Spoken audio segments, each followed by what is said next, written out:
meus queridos, voltamos para mais uma aula, aula 25.1. Ei, professor, o que nós vamos falar da aula 25.1? Uai, se na 24 nós falamos sobre uma característica geral, sobre criação de gado de corte, espero eu que na aula 25 vamos falar agora sobre gado leiteiro. Vamos fazer uma apresentação aí geral de criação do gado leiteiro, os manejos, os mercados, mas dá uma olhada lá na tela, meus queridos. Aí a gente vê assunto por assunto. Olha aí, ó. Na aula 25, nós vamos falar sobre gado leiteiro ou bovino leiteiro. Uma introdução, mercado, manejo alimentar, manejo sanitário, reprodução, sistema de troca, né, de plantel do gado leiteiro e sistema, não só o sistema de produção, mas o sistema sanitário dele também. Para esta aula, nós temos as habilidades de estabelecer o critério para o manejo da criação de bois e identificar também as peculiaridades, né, da pecuária para gado de corte e leite. Professor, por que na aula de gado de leiteiro tem essas peculiaridades de corte? Porque a vaca, depois que ela passa do platô de produção de leite, ela também é direcionada para o sistema intensivo e vai para o abate, tá bom? Vamos lá então, bovino leiteiro. Aí pessoal, a cadeia produtiva de leite é uma das mais importantes do complexo agroindustrial brasileiro. Movimenta anualmente cerca de 10 bilhões aí, em dólar e emprega 3 milhões de pessoas, das quais acima de 1 milhão são produtores. Então, nesse nosso mercado aí do bovino leiteiro, entre os 6 produtos mais importantes da agropecuária brasileira, ficando à frente dos produtos tradicionais, como o café, os beneficiados café beneficiado e arroz. O agronegócio leiteiro e seus derivados, porque na grande maioria, pessoal, não é o leite in naturo, é os derivados. E também tem o leite processado, que a gente fala que é aquele leite em pó. E também tem o creme de leite. Então tem, na verdade, o que faz a produção leiteira estar sempre à frente não é o produto in natura em si, mas os seus derivados, tá bom? Ok. O Brasil é o sexto maior produtor de leite do mundo. E tem um crescimento anual de 4% superior a todos os outros países que ocupam o primeiro lugar, respondendo por 66% do volume total do leite produzido nos países que compõem quem? O Mercosul, tá? Pelo faturamento de alguns produtos da indústria brasileira de alimento, nas últimas décadas pode-se avaliar a importância relativa do produto lácteo. No contexto do agronegócio nacional, registrou aí 248% do aumento, que conta por 78% de todos os segmentos. Segmentos não só do leite, tá, pessoal? Então, o manejo alimentar, vamos aí, depois dessa introdução, ver o manejo alimentar para o sistema de criação do gado leiteiro. Primeiro, a vaca precisa de muito tempo ou um longo dia para satisfazer suas necessidades de alimento. Por isso que ela tem o maior tempo de pasto, não só para a produção de leite, pessoal. O sistema nutritivo da vaca são de duas coisas. Esse slide está falando aí duas coisas. Uma, o fornecimento nutricional da vaca é para quê, professor? Para ela fazer as atividades fisiológicas dela.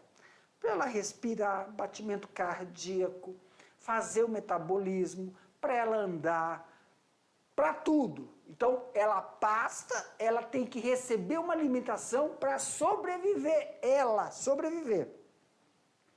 Vem aqui, Butil. Quando nós falamos sobre alimentação da vaca leiteira, vamos lá, professor Jefferson, eu como meu pão de manhã cedo, tomo meu café, depois a gente almoça, depois a gente janta, quem consegue faz um lanchinho nesse intermediário aí. Nós nos alimentamos para quê? para ter energia para poder andar, falar. É fisiológico. Respirar, o coração bater. Então, para nutrir as minhas células e fazer as minhas atividades. A vaca, ela come, ela tem que ter uma quantidade muito alta de pasto, de hora de pastagem, não só para manter o sistema fisiológico, mas toda vaca, quando está pastando e é leiteira, ela já está com uma cria no bucho, desenvolvendo. Então, ela está comendo por 2, tem que lembrar disso. Imagina uma novilha. Novilha é quando é uma vaca nova, uma vaca que ainda não foi coberta. A novilha, quando ela é coberta, ela vai estar comendo por ela e pelo filhotinho. E quando ela pare, professor, aí que ela entra na produção leiteira, que tem o colostro, que é dado por filhote, e depois o manejo de ordenha. Ela vai estar comendo, pastando, para fornecer leite, em parte para o bezerrinho e em parte para a indústria. Então ela precisa... Você está vendo que é diferente da criação do gado para corte? O gado leiteiro, o fornecimento do manejo nutricional, ele requer mais tempo para manutenção fisiológica, para o filhote e para o produto. Qual é o produto? O leite. Então temos que ficar muito atento a isso quando a gente está falando sobre nutrição animal de gado leiteiro. Porque nós vamos ver os processos dela pastar e o processo de você fornecer volumoso para ela durante a ordenha. Dá uma olhada lá na tela. Sempre tem que pensar nessas 3 situações. Por isso é importante facilitar o acesso e o manejo da pastagem desses itens que eu sinalizei para vocês. Então, o processo, né, de facilitar o manejo da pastagem, seja essa pastagem, pessoal, por piquete, seja essa pastagem por suplementação e a ração também. Aqui, a ração ela é bem intensificada logo após o nascimento. Ou então ou tem pessoas que colocam o farelo na hora da ordenha ou colocam a silagem na hora da ordenha. Aqui nós estamos dando essa introdução na aula de gado leiteiro, mas aí nós depois, quando entrarmos na especificação de ordenha, tem produtor que dá farelo, tem produtor que dá o quê? A silagem, tá? Isso vai otimizar com que você consiga, então, um pasto em horas mais frescas do dia, na hora que ela está no sistema de extensão. Fornecer a cada animal o que ele precisa de acordo com a sua produção, o que é esperado, que é fundamental para que ocorra um balanceamento da dieta nas vacas leiteiras. O que, professor? Nós vamos ver que na hora da ordenha, nós vamos que tem vaca que produz mais que a outra. É muito difícil o produtor conseguir homogeneizar isso, só quando ele tem uma excelente qualidade genética. Olha aí, ó. Cada animal, devido à sua genética e predisposição, que aí entra dentro desse viés o peso, a idade do animal e a sua necessidade nutricional. Você não vai ter a homogeneização da idade, a não ser que o produtor faça por inseminação artificial. Alto custo, melhor produção, a produtividade, na verdade, e o produto, né? Produtividade é quanto leite que aquela vaca me dá por dia. E o produto é a qualidade do leite. Nós vamos ver essas diferenças. A vaca de alta produção leiteira tem o processo de manejo e pasto, que a gente fala manejada a pasto, ou confinamento, quer dizer, manejada a pasto é quando ela só tem a aquisição da fonte nutritiva quando ela vai pastar, no piquete, ou no confinamento, quando é fornecido para ela alimento específico para a idade e quantidade de leite produzido por dia. Isso precisa de um ajuste no manejo do planejamento alimentar. Meu Deus, professor! Para vaca com produção diária, olha aí, ó, acima de 28 a 30 quilos, a gente já fala em relação a quilos de leite ao dia, deve-se fornecer concentrados. Quando a gente fala concentrados, opa, calma aí que eu esqueci. Quando a gente fala de concentrados, como fonte de proteína, digestibilidade do rumen, como a farinha de peixe, farelo de algodão, soja, grão moída ou tostada. A vaca com produção acima de 40 quilos por dia, além de uma fonte de gordura, como caroço de algodão, soja em grão moído ou sebo, deve receber gordura protegida. Quer dizer, fonte comercial para elevar o teor de gordura na sua dieta, que tem que ficar em torno de quê? 7 a 8%. Antes de eu continuar, só quero lembrar uma coisa. Aqui, Putinho, esses dados, essas informações que nós estamos falando aqui para vocês, é geral, porque tem a especificidade da raça.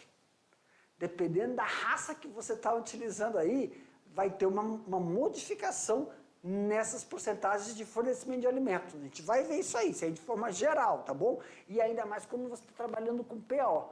Se você trabalha com animal PO, com certeza o investimento ele é maior, porque as necessidades da raça é diferente, tá? A não ser que você esteja trabalhando com o termo cruzado. A gente vai ver todas essas características em reprodução. Dá uma olhada lá na tela antes que me faça a pergunta. Essas vacas devem receber uma quantidade diária de gordura na dieta equivalente à quantidade de gordura produzida no leite. Isso por quê, professor?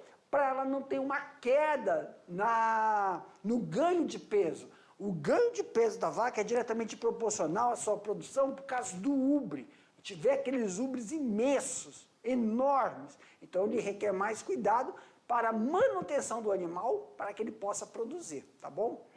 Ok, professor. Então, com isso, vamos entrar aqui no manejo sanitário, né? De nada adianta o animal ter alta capacidade de produção, alta capacidade de manutenção, e se ele fica doente. Então, temos que ter alguns cuidados nas sanidades básicas para se obter uma boa qualidade nessa atividade do animal. Claro que a gente tem que lembrar sempre da vacinação, mas tem alguns cuidados em relação às vacinações e desvermifugação, tá? Quer dizer, passar os antihelmínticos periódicos, né? Qualidade na limpeza do galpão, o setor de ordenha, é imprescindível, principalmente para que possamos evitar infecções bacterianas que possam prejudicar o animal através de infecções bacterianas, que é a mamite, a mastite, né? E o animal que apresenta doenças, que fica isolado do rebanho, tem, né, a cabeça sempre do animal, ele é um animal alerta, quando ele fica triste com aquela cabeça para baixo. São sintomatologias que devemos ficar atentos durante o processo que você está realizando o manejo alimentar do animal. Também, muitas vezes, apresenta respiração acelerada e vai aos poucos apresentando sinais de desidratação. Eu vou assinalar isso aqui, porque quando chega nessa situação desidratada, a recuperação do animal dá um trabalhinho. Quando eu falo trabalho, eu quero dizer que você tem um gasto, tá bom? Para a recuperação desse animal. Um dos sintomas, quando se inicia então a desidratação, é a pele seca, olhos fundos, o olho fica pálido, né? O globo ocular, que deveria ficar redondo, aquele globo ocular vermelho, ele fica pálido. E daí começam a aparecer, o animal, além de começar a desidratar, pelos, como é que eu posso falar? Falhas na pelagem desse animal, tá? Aí isso também vai apresentar uma baixa temperatura. Isso tem que ser, na hora que o animal começa a apresentar um sistema de desidratação, ele tem que ser separado e já verificar o auxílio com um Meu Deus, estou tentando lembrar o nome do médico. Calma aí, deixa eu ver se a produção me ajuda, que agora esqueci. Veterinário! Misericórdia, eu estava aqui falando de não lembrar. Em casos, né, quando se formam, ou se você observa os primeiros sinais de desidratação, deve então ocorrer rápido auxílio de um veterinário, para alcançar o processo de hidratar, tanto por via oral ou então por sistemas endovenosos. Pode surgir casos de diarreia. Aí sim, casos que venham prejudicar o sistema do trato intestinal desse animal, muitas vezes pode estar ligado a quando se tem fornecimento de silagem, ou então fornecimento de farelo, que pode estar contaminado, ou então ter muito cuidado com o processo de armazenamento do farelo ou armazenamento do volumoso, porque se tiver contaminação por fungos ou micro-organismos que geram bactéria, favorece o processo de fermentação. E aí sim, pode ter casos graves de diarreia e também seguido de casos graves de desidratação por essa diarreia. E o pior é que se a vaca tiver com o bezerrinho, pode ocorrer o processo de contaminação se for por contaminação do alimento de fungo ou micro-organismo. Também faz necessário a consulta de um veterinário. O processo de ordenha deve ser realizado sempre pela manhã, né? E tirado utilizando a ordenha mecânica ou manual. Aqui nesse ponto, pessoal, vou falar uma coisa para vocês. Dependendo do sistema de criação, da qualidade do gado que você tem, o gado leiteiro, e o processo de alimentação, a ordenha ela é feita de manhã, na primeira horário da manhã e no último horário da tarde. Então, são 2 ordenhas. Só que na nossa região, pela temperatura, o clima e a qualidade do pasto, tem produtor que vai fazer esse sistema de ordenha ou de manhã ou no final da tarde. Mas temos aqui, no nosso estado, encontrando sucesso através de um novo tipo de pasto e também suplementação de alimentação, com melhoria na qualidade da raça através do sistema de inseminação, o processo de fazer a ordenha de manhã e à tarde. Muitos pecuaristas fazem somente uma ordenha, mas o que se obtém aqui são 2 vezes a ordenha. Dependendo da raça, eu já vi aqui no estado também 3 tipos de ordenha. Por se tratar de um local com temperaturas altas, então o galpão de ordenha tem que ter uma estrutura que possibilite um processo de ventilação. Nós vamos ver isso dentro do sistema de instalações para ordenhadeiras, tá? Nós temos que ter um cuidado no ato da ordenha. No ato da ordenha, da colheita do leite, né? Recomenda-se que seja feito antes da ordenha uma lavagem no ubre desse animal e nas tetas, tá? Bem como utilizar água e sabão, é muito básico, seguido preferencialmente de uma desinfecção com base de solução de cloro, iodo ou clorexidina. Aqui eu vou assinalar porque clorexidina tem que tomar um cuidado de quem está manipulando. Clorexidina 2%. É excelente para que você evite, é uma forma de prevenção, tá? Os primeiros 3 ou 4 jatos, eles devem ser retirados manualmente e direcionados a uma caneca com uma tela de um fundo preto.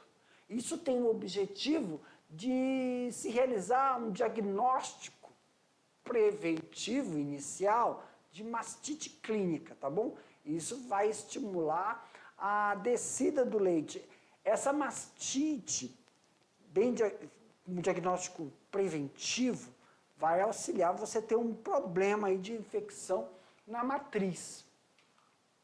Existe também o processo de resfriamento na propriedade após a colheita do leite, a ordenha desse leite, que deve ser realizada imediatamente no resfriador. Então, na aula de instalações para ordenhadeira, na aula de instalações para gado leiteiro, como o gado de corte, ele é setorizado. Então, tem um processo de setorização do gado leiteiro. E aí, meus queridos, tem sempre a visita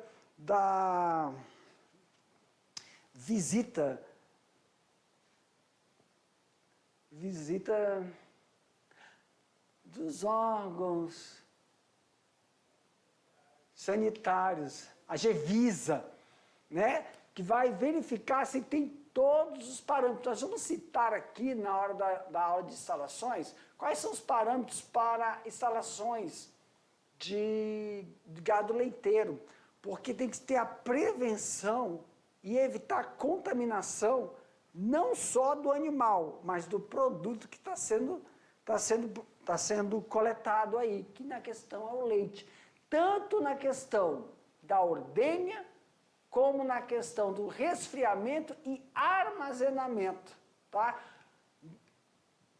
Tem muitos produtores que quando vão fazer o galpão para ordenha, é em outro lugar, outro produtor que faz o processo de armazenamento, tá bom? E aí se faz através de, como é o nome, meu pai amado?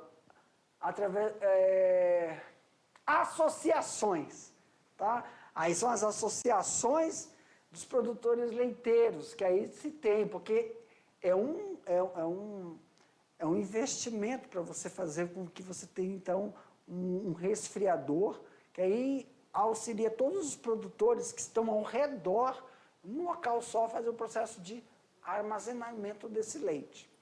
Terminada a ordenha, os latões devem ser levados aos resfriadores comunitários antes de completar 2 horas após a ordenha, tá bom? Para manter a qualidade do produto. Ração. Com raras exceções, o sistema de produção de ração são compostos por animais mestiços, né? Como a gente estava falando lá, pessoal. Se esses animais eram puros, ou qual é o tipo, a raça, né? O holandês Gir, com um grau de sanguinidade que vai variar de meio a 7/8, que é o holandês Gir. A raça Girolande, que é o gado leiteiro tropical, que produz o cruzamento oriundo da raça Gir e o holandês, alinhado com a adaptabilidade da primeira produtividade da segunda. Aqui, pessoal, não se preocupe, porque quando a gente for falar de reprodução, tem raças com aptidões leiteiras, que muitas vezes nós cruzamos com raças de corte, que vai potencializar as fêmeas, direcionando a sua qualidade genética para leite. E aí tem muitas pessoas que falam, né, do Gir, falam do Girolande, qual seria a melhor raça, professor? Muitos ainda optam pela raça holandesa na nossa região, mas tem outras raças do tipo PO que auxiliam na sua adaptabilidade ao nosso clima e também ao tempo de estiagem. Vai ter uma aula só focada para o processo de reprodução no gado leiteiro, mas a gente vai dar uma puladinha por aí também, dá uma olhada aí, ó, sobre o processo de reprodução, tá? Para ter uma rentabilidade na atividade leiteira, de uma alta eficácia para o processo de produção, a principal meta do produtor é atingir a produtividade e o retorno econômico. Com isso, tem o objetivo primário de visar a idade do primeiro parto, quer dizer, a novilha que já está pronta para a monta, deve levar-se em consideração o manejo adequado desse rebanho e nesse processo incluir qual? A meta econômica de criação. O que é a meta econômica de criação? É o tempo que essa vaca passa para poder fazer produção entre 2 anos e meio. Então, a cada 1 ano, ela já tem um filhote e durante a amamentação, quer dizer, a ordenha, ela tem um bezerro e já tem um filhote esperando. Quer dizer, é 1 ano e meio só, tá? Uma análise do custo econômico dessa criação tem como consequência a rápido processo de adaptação desse animal, menor custo que fica elevado, compensando a produtividade, a alimentação, a sanidade e o período, então, de produção. Normalmente, a idade aos primeiros passos deve ficar entre 24 a 30 meses. Vacas que ficam entre 24 a 30 meses para o primeiro parto, é delas que vocês vão retirar a novilha para fazer o quê, professor? Para fazer a substituição da matriz. Dentro disso, professor, quais são os sistemas de produção? Como a gente estava falando para vocês, o sistema de produção ele está vinculado ao processo adequado e decorrente do desempenho do animal. Existem 2 práticas de criação para a produção na propriedade. A primeira, os problemas, né? O rebanho pode ser dividido em 3 níveis de criação e produção como alto, que propicie produção acima de 4.200 quilos por lactação, um sistema de produção médio, com uma produção de 2.800 a 4.200 quilos por lactação, e tem a produção baixa, que chega a 2.800, abaixo de 2.800. Esses 2 sistemas de produção, aqui pro tio, é a forma com a qual nós vamos selecionar esse animal. E aí sim, você selecionando esse animal, você garante a manutenção do seu rebanho leiteiro, a manutenção do seu rebanho de corte, porque muitas vezes, quando você está produzindo gado leiteiro, o que é rentável para o produtor são as fêmeas. Então também tem esse processo de seleção, quando a fêmea dá mais macho do que bezerras que deveriam vir. Isso é uma característica de quem? Do touro. Quando a gente faz isso, sexagem, professor, por isso que muitas vezes, no processo de reprodução, não é o pita, né? Se escolhe fazer o processo por inseminação, que aí você vai fazer a separação para ter uma probabilidade maior na produção de fêmeas do que na produção de machos. E aí você tem sucesso em fazer esse melhoramento dentro do seu plantel. Levando em consideração que a escolha para a manutenção é sempre você observar a qualidade do úbrio desse animal, rentabilidade da produção desse animal, se ele está seguindo de acordo com a matriz. Você sempre tem que fazer a marcação para selecionar o seu plantel e direcionar ele para o tipo de sistema de produção, tá bom? Falando nesse tipo de sistema de produção, dá uma olhada aqui na tela que eu lembrei de um sistema, eu quero mostrar para vocês sobre o processo de manutenção desse animal quando a gente faz o processo de limpeza e higienização. Muitas vezes, quando a gente está fazendo a coleta, cadê? Aqui. Quando nós estamos fazendo a coleta, né, a máquina utilizada, a ordenhadeira que você utiliza, também tem que fazer o processo de desinfecção dos bicos. Não só desinfecção dos bicos, que é utilizado com a clorexidina, mas na solução que você passa no úbrio desse animal. Muitas vezes, professor, pode ocorrer fissuras, né? Quando você deixa, então, a vaca com o bezerro. Por isso que é feito o desmame, você coleta, não se deixa a produção, o bezerro amamentar com a mãe muito tempo. Você mesmo retira, nas 2 primeiras semanas, o colostro desse animal, que serve para o bezerro. Então, o desmame dele é feito prematuramente, para favorecer a estimulação da produção do leite, porque o bezerro acompanha a mãe somente nos momentos de pastagem dela no sistema intensivo. Ok, galerinha? E outra, vamos voltar aqui, que eu também lembrei de uma coisa, que era o processo de resfriamento desse produto. Pode ser feito dentro do processo da instalação do produtor rural individualmente ou quando ele faz também por associações. Claro que essas associações estão diretamente ligadas ao quê, professor? A quantidade de produção de produtores leiteiros, né? A gente está falando de gado leiteiro ao redor, ou então quando a gente faz por incentivo bancário, que a gente vai ver isso na nossa aula sobre produção e economia rural. E finalizando, é isso mesmo, economia rural. Queridos, essa foi a nossa aula sobre criação e produção, manejos de gado leiteiro. Era isso que a gente tinha que falar para vocês. Vou deixar vocês aí, daqui a pouco a gente volta para fazer aquele bate-bola, jogo rápido, e aí a gente sana alguma dúvida que pode ter ficado, tá bom? Tchau, tchau, aguardem vocês.